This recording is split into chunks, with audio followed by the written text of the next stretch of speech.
Vamos a mais um exercício resolvido. Este exemplo diz: na placa retangular da figura, de largura 2 metros, determinar a força devido à água numa de suas faces e seu ponto de aplicação. E foi dado o valor do peso específico da água. Observe que na figura existe dois pontos muito importantes. Um deste ponto é o que a gente chama de centro de gravidade. É lá onde haja a força-peso dessa placa. Outro ponto importante é o que a gente chama de centro de pressão. É lá onde age a força graças à pressão do fluido. Neste exemplo, queremos determinar a intensidade dessa força e sua localização. Para isso, precisamos entender como é organizado o sistema de eixos coordenados, tá?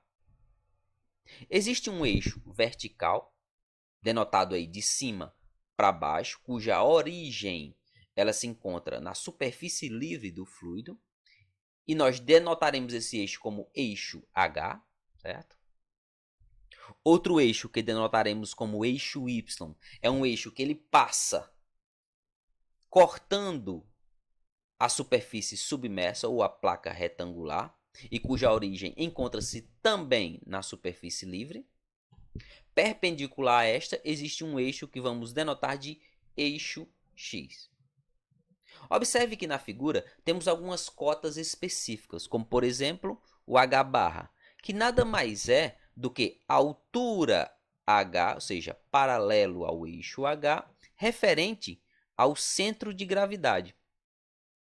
Observe também que existe aqui, denotado um Y barra, que nada mais é do que a posição do centro de gravidade em relação ao eixo Y.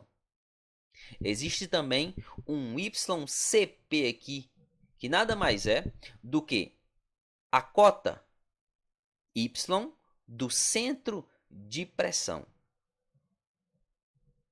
Então, sempre que tivermos uma barra sobre uma determinada variável, ela tem relação direta com o centro de gravidade. E sempre que tivermos um subíndice CP, estamos relacionando essa variável ao centro de pressão.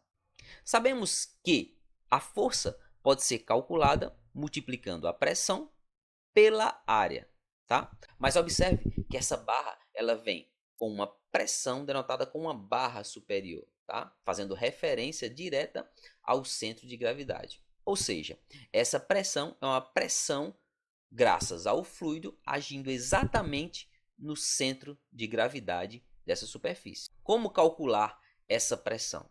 Bem, pelo teorema de Stevens, basta multiplicarmos o peso específico do fluido pela cota vertical ou pela posição vertical na qual se encontra o centro de gravidade, tomada no eixo R, cuja origem encontra-se na superfície livre.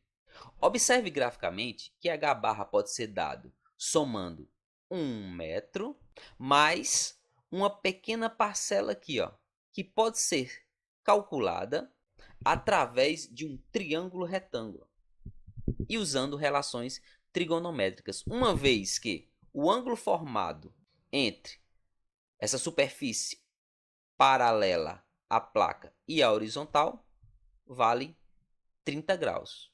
Portanto, pode-se calcular o H barra somando-se 1 metro mais o valor desse cateto aqui, que ele é calculado multiplicando o seno pela hipotenusa aqui, que nada mais é do que o comprimento total da placa dividido por 2. 5 metros dividido por 2. Substituindo, então, o valor do H barra na expressão da pressão, calculamos o valor da pressão exatamente no centro de pressão.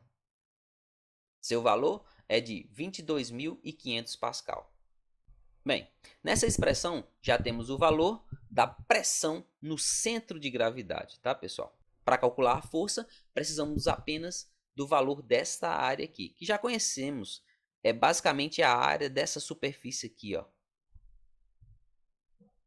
A pressão foi calculada previamente e essa área nada mais é do que o comprimento pela largura, 2 vezes 5.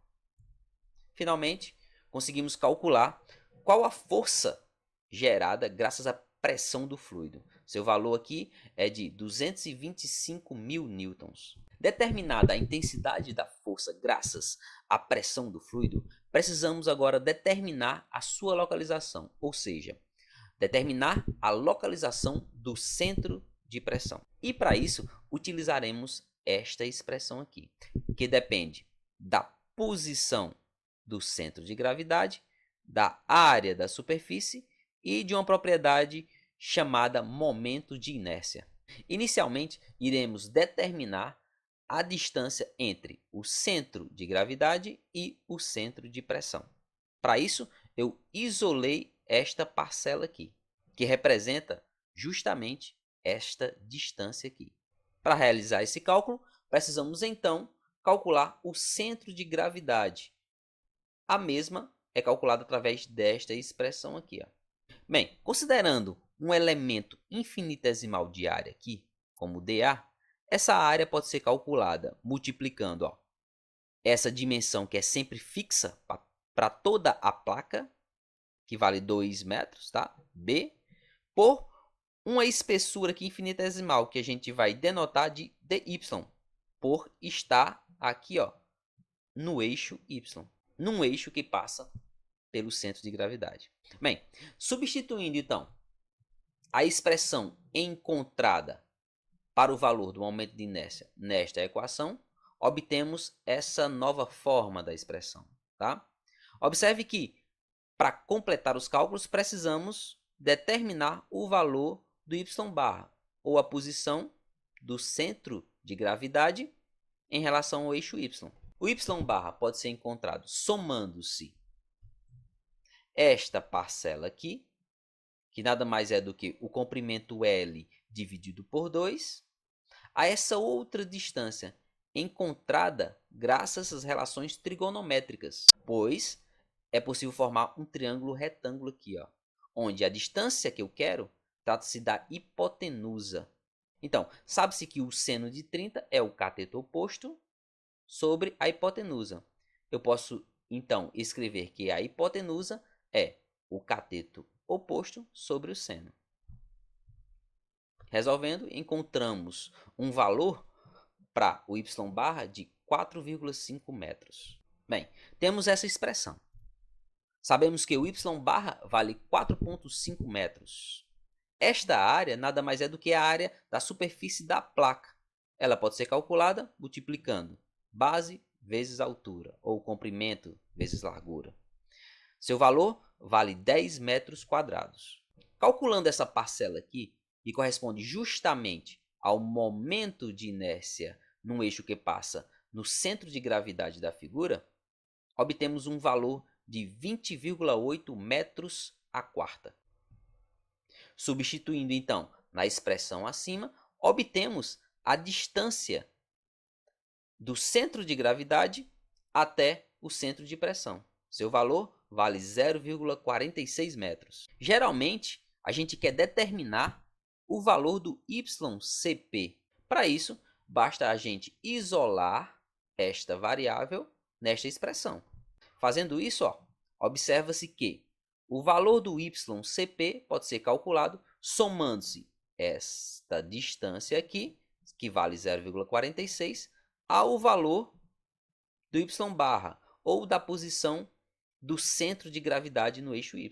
Finalmente, encontramos a resposta para este problema. Tem-se então que o YCP, ou a posição y do centro de pressão, vale 4,96 metros.